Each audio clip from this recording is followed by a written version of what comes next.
Hi, fam, and welcome to Precisely Nowhere. Happy December.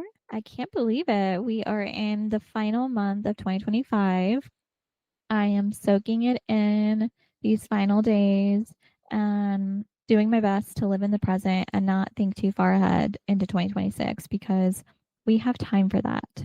Maybe I've been living under a rock or so obsessed with the holidays that I never realized there are two common ways to define the seasons. We'll get into this in a minute, but for now, all you need to know is that winter is coming. I'm someone who likes to ease into the seasons, so we're sharing this episode in advance so that you can do the same if that's your vibe.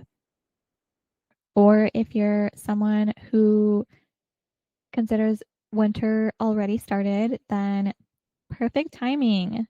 This is your guide to navigate and conquer this next season. Shortly after winter begins, we're also entering a new year. So let's try to enjoy what's left of it. It's been a wild one. I spoke a little about this in my last episode, and I hope we can all find peace in this next season and year. It may seem naive to hope for that, but I rather put some of my energy towards spreading joy and reminding people that there are a lot of opportunities for us to find peace in our day to day, take a more active role in speaking about injustices and spreading joy so that we can build a more inclusive community. And at the end of the day, we can only control ourselves, and our thoughts can become things. We are powerful as individuals and as a collective. So please save this and replay it if you need it in the coming weeks as we go from fall to winter. Apparently, there are two common ways to define the seasons. The first way is astronomical seasons, those follow the sun's position. For example, spring begins at the vernal equinox and ends the day before the summer solstice. Summer begins at the summer solstice and ends before the autumnal equinox. Usually, the autumnal equinox is like mid September. And winter begins December 21st, 2025. That's a Sunday. And it goes through Friday, March 20th, 2026. So for me, winter hasn't started yet. It's right around the corner. If you are someone that vibes more with the meteorological seasons, those follow the calendar and average temperatures. For example, spring runs March 1st to May 31st, summer June 1st to August 31st, fall September 1st to November 30th, and winter December 1st to February 28th or 29th if it's a leap year. So there is overlap between the two different ways to define the seasons. I'm an astronomical girly, and I that's okay. I encourage everyone to enjoy these final days. Okay, I got this part. Interesting. I never knew that there were these different ways. And it seems silly that there are two different ways, but it also makes sense because why do we have to make things overly complicated always? I'm not sure. And that is why I am an astronomical girly. I'm following the sun's position on this, and that's all I have to say about the matter. Okay. I think it's silly that there are two different ways to define the seasons. Like, why can't we just have one way? And I also see why we can't because we like to make things overly complicated a lot of times. So I am following the astronomical seasons. Glad to know that there's another way to define the seasons now. As you go into this new season, I hope you make space for rest, practice living in the present, and slow down enough to allow yourself to practice self care. Meet yourself where you're at. We're all on our own journey, and baby steps count. I think it's interesting to think about self care and how it wasn't top of mind as a child or teenager, and sometimes not even in my early 20s. We just spent time on things that we liked doing. Now, as an adult, I realize it takes intention, repetition, and a friendly reminder sometimes that self care is essential to living a full life. For me, practicing self care is one of the ways I make sure I'm taking care of myself. While we may have family and friends who lend us helping hands, it's our responsibility to take downtime and practice self care. And that can go a long way to living more authentically. It's not selfish and it's normal. As a first generation Latina, self care isn't a concept I grew up with. I learned at a young age to work hard for what you want, keep your head down, and do what you're told. Now that I'm an adult, I realize some of this is a survival mentality. And while I'm grateful for those lessons, I'm also learning that this doesn't work for me. It doesn't vibe with my authentic self. What does vibe with my authentic self is normalizing self care and hard work, intentional living, and taking more control over our narrative. We can only control us, and there's a lot of power that comes with this. And I spent many years thinking that life was happening to me and reacting to life versus being in the driver's seat. We're not there anymore, but we were there. And I want to acknowledge that because we're all in different places in our life. What I can remember from living with that mentality is I felt powerless at times and living in the mentality that I can only control me and I do control the narrative makes me feel powerful and I love feeling powerful. I have been in therapy for over a year now and I'm learning new skills. I'm unlearning some things and I want to pay that forward and share it with everyone that's listening. And I believe that growth can happen at any age in our lives. And I love embracing this growth mindset. I'm done with the fixed mindset, but I know that we are all taking baby steps. So, no judgment over here. Over the last 2 years, I shared holiday and self care focused episodes that have helped me practice self care during the holidays and throughout the year. I know I'm talking a lot about self care, and it's because it's something that I am trying to make time for throughout the year. And I'm finding the more I prioritize it, the better I feel. I found it can be challenging to keep up with self care during this time of the year. Sometimes that's because we're traveling, hosting family or friends, and depending on your career or lifestyle, some of you may not have a lot of time to recharge during this time of year. What's important to remember is that self care can start with small habits and can take as little as 5 minutes. It's not something that you have to do every day. When you're starting to create a new habit, meet yourself where you're at, look at what you have on your plate, and try to squeeze something in where you think you can actually accomplish it. And from there, you can build once it becomes normal and you've formed that habit. I will share these episode links in the description for anyone who wants to give them a listen. The first episode is reimagining your downtime, practicing compassion. That's for yourself as well, because sometimes we are prone to give compassion to others, but not to ourselves. And unique gift ideas for anyone on your list. Another episode I will share is a mini-sode. So that one's a snackable episode all about the 5 self-care types and how to practice them. I didn't realize this until I had done research for that episode that there are 5 different self-care types: physical, emotional, social, intellectual, and spiritual. So in that episode, I share different ways on how you can practice them.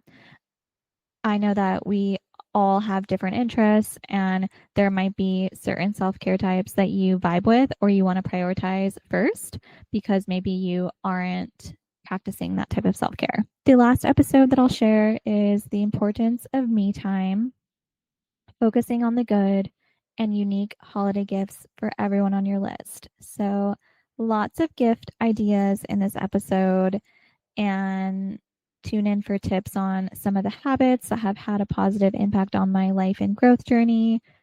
Make sure to stick around to the end for my hot take on why me time is key to maintaining good mental health. It might not be a hot take for some of you that are already practicing me time, but from someone who's been on a growth journey and was in a state at one point where I wasn't prioritizing me time, I like to resurface that conversation and encourage us all to do things that are good for our mental health. With winter starting in 2.5 weeks from when this episode comes out, I was inspired to create a bingo card. And I was also watching BravoCon because I'm a Bravo girly. And there was a bingo card in one of the panels. And so that also inspired me. Just going to give a shout out to that. There's been a lot of talk of bingo cards this year. And it's nothing new. Bingo cards have been around for ages. But I wanted to take a fresh, I wanted to find a simple way to help us all conquer this new season and this new year. So, there are some self care squares, some cozy winter rituals, some ways to support cultura and community.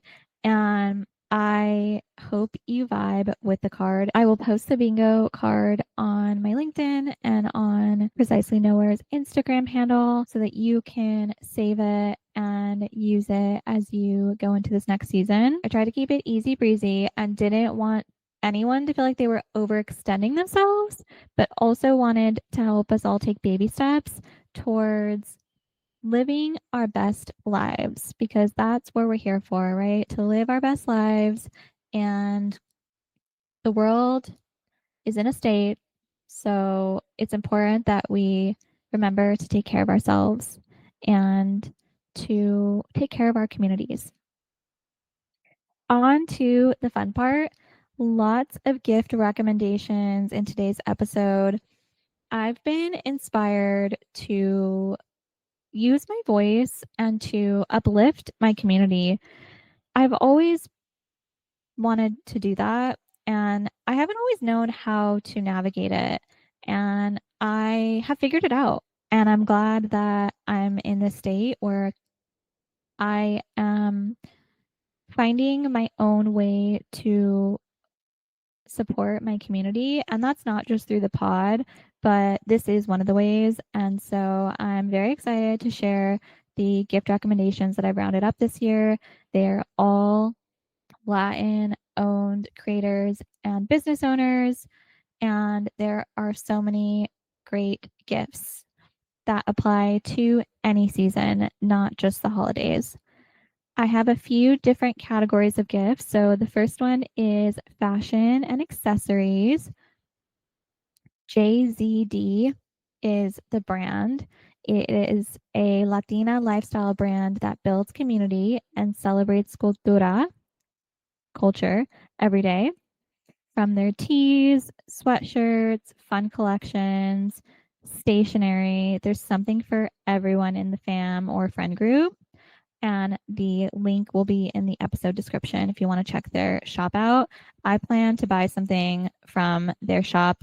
I just need to pick because there's so many great options and there's things in Spanglish and Spanish and English. So I love it. Hija de tu Madre is the next brand that I'm sharing. They are a LA based Latina lifestyle brand. They have apparel, desk accessories, jewelry, The link will be in the episode description. There are some really cute sweatshirts on there, and there were some things that I wanted to buy, but they're currently sold out. But you can subscribe to find out when they are going to have more. So, highly recommend. Lots of cute things on there. Olivera Street, that is in LA. Find something local and ship it. You don't have to always buy things online to support La Gente. My boyfriend and I found a cute piece of artwork the last time we were there. It is a Calavera Freddie Mercury, and we bought the print and then bought a frame from Hobby Lobby. So if you are local, check it out. You will be supporting the community, and there are lots of great things: bags, wallets, something for everyone. Bags, wallets, clothes, art, something for everyone. Home goods and more is the next category of gifts. Sisabo Kids is a collection of books, puzzles, games that foster early Spanish language development while immersing young minds in the colorful tapestry of Latino heritage. From Mike Alfaro and Gerardo Guyen, the viral creatives behind the best-selling Millennial Loteria, Sisabo Kids introduces a new generation of kids to language and culture using essential Spanish to English first words and engaging illustrations. I mentioned this in an episode during, I think, September, October, Hispanic Heritage Month. I got to meet Mike Alfaro in person because we had a Hispanic Heritage Month event at my office, and he is such a delight. He has all these amazing books, and I didn't even realize that I had purchased books before for one of my nieces, and that day I purchased another book for my nieces. So, highly recommend. They have so many cute books. There's a book about how to roll your R's. There's a book about La Plaza, colors, numbers, shapes. The list goes on. And most of the gifts that I'm buying for the kids in my family this year are going to be from Sisabo Kids. Lil Libros is the next rec, a community owned, employee owned, minority and women founded company. Their mission is to inspire a love for reading by creating multicultural books that celebrate the lives and experiences of our community. The founders are Patti Rodriguez and Ariana Stein. Little Libros was born out of a deep desire to make a positive impact on our littlest ones. It all began in Los Angeles when two friends and mothers, Patti Rodriguez and Ariana Stein, came together with a vision to create captivating books that they did not have access to growing up, books that celebrate cultura, diversity, and bilingual literature in English and Spanish with boundless enthusiasm and a commitment to quality. They embarked on a journey to ignite the imaginations of children everywhere. I love all of these books, and I'm determined to be that Thea who only buys the kids bilingual books because I think it's so important for us to know our culture, and it's so easy to only speak English. I grew up mostly speaking English. That was my first language. I was always around Spanish, but it wasn't until I started high school when I took Spanish every year. And then when I went to college and I studied abroad in Spain and I took my classes in Spanish and I lived with a senora, that I really perfected my Spanish and found a new appreciation for it. So since then, I have tried to keep up with my Spanish. It's rusty, but I can still get by. And it's still important for me to practice my Spanish. Not gonna lie, as I was searching for books for the kids, I was starting to think to myself, maybe I need to buy myself some of these books because it breaks it down to the basics, right? I have Duolingo, but there's something about a physical book that is so powerful and brings the culture to life in a different way that I think helps with learning and helps it stick in your brain more. Mi Cultura is the next rec. That is a store in Riverside, California. They have they are a Mexican art and gift shop, Latina owned business. I have a Frida Kahlo art piece from there and a Sagrado Corazon, which is a sacred heart with fire at the top. It's hard to describe, but if you know, you know.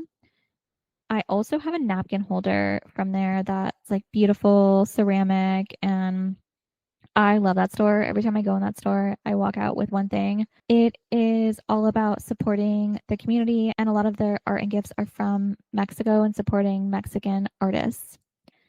They also have really cute clothes there. It's one of my favorite stores. The next category is beauty and skincare. Nopalero, okay, Nopalera, a modern Mexican beauty and lifestyle brand made for today's modern beauty explorer, founded by Sandra Velasquez, and it looks like she was on Shark Tank. So I thought that was cool and I wanted to mention that. I plan to check out their candles, body polishes, and soaps. They all look really great and they're made from natural ingredients. Vavica is the next brand. The founders are Camila, Victoria, and Valentina Marmol. So female founded, Latina founded, sister owned. Love to see that. Founded by three Latina sisters who all worked in the beauty industry, Babica offers clean body care products made for all bodies and embraces Latin culture. They create body care that combines performance driven skincare ingredients with Latin American botanicals, bringing their heritage and culture to the forefront in a luxurious and modern way. With inclusivity at the core of the brand, Bavica incorporates Braille into their packaging to be inclusive of those with visual impairments. I think that is so thoughtful and such an easy thing to overlook. So, super excited to try out these products myself, but in the meantime, wanted to spread the love because I'm all about supporting the community. Rare Beauty is the next one. That is Selena Gomez's beauty brand. I use the liquid blush and love it. Latin founded, vegan and cruelty free. A note from Selena that I found on the website that I wanted to share is she says, I think Rare Beauty can be more than a beauty brand. It can make an impact. I want us all to stop comparing ourselves to each other and just start embracing our own uniqueness. I love this so much because that is what I'm all about. We are all on our own journey and are unique individuals. And I love to see people like Selena Gomez launching a beauty brand with that ethos. Highly recommend the liquid blush. I have the Hope color. It is rosy pink. A little goes a long way, and I purchased it over a year ago and still have so much of it left. So, highly recommend. And I am not someone with sensitive skin, but I know that I think it works with people with sensitive skin, and I've never had any issues with it. And I used to use the powder blush only before this, but I love the liquid blush and I feel like it's less of a mess. And I will dab it on my cheeks and then rub it in with my finger. Very easy. As we wrap up, wanted to share a gratitude moment of the week. We're trying to practice more gratitude and we're doing it on the pod because I am grateful for having the space to be creative. I've learned over the last few years since launching the pod that finding time to be creative in my daily life is essential for me to live my most authentic life. And that's something that I maybe knew subconsciously when I was younger and in my 20s, but I didn't intentionally put time towards being creative on a regular basis. And I'm learning that it's not selfish to take time for our own self care, and that being creative is part of who I am. And so I'm grateful to have that revelation. And I'm grateful for the supportive people in my life. And for all of you that are listening, thank you for being on this journey with me. And thank you for all of the support. I hope you have a lovely December. We have an interview episode coming out, our next episode, and then we have one more left in December before we wrap up for the year. So we're going out with a bang. We are excited for this next season, but we are also taking it slow and enjoying what's left of fall. It's weird to say that it's fall because I have a Christmas tree that I'm actively staring at as I record, but it really still is fall. So I feel like I'm toggling between two seasons, but I am allowing myself to make that slow transition into the next season. Thank you all for listening. I will be sharing some of my 2026 wishes. I don't like to call them goals. I like to call them wishes because it sounds more fun to me. And I'm all for manifesting our ideal life. So I approach it from things that I wish that will happen.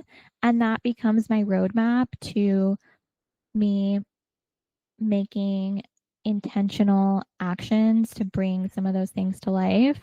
And we're going to start small this year and build as we go because this is a fun exercise. It's not meant to be stressful.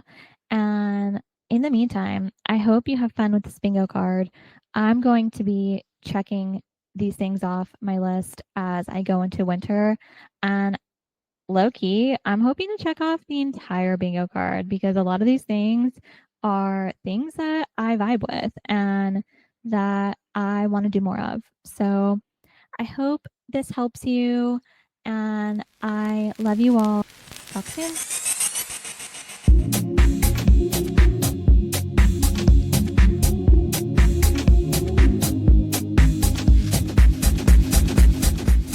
Music done by Marco. You can find him at midnight, MIDNITE _mind 80 on Instagram for more of his work.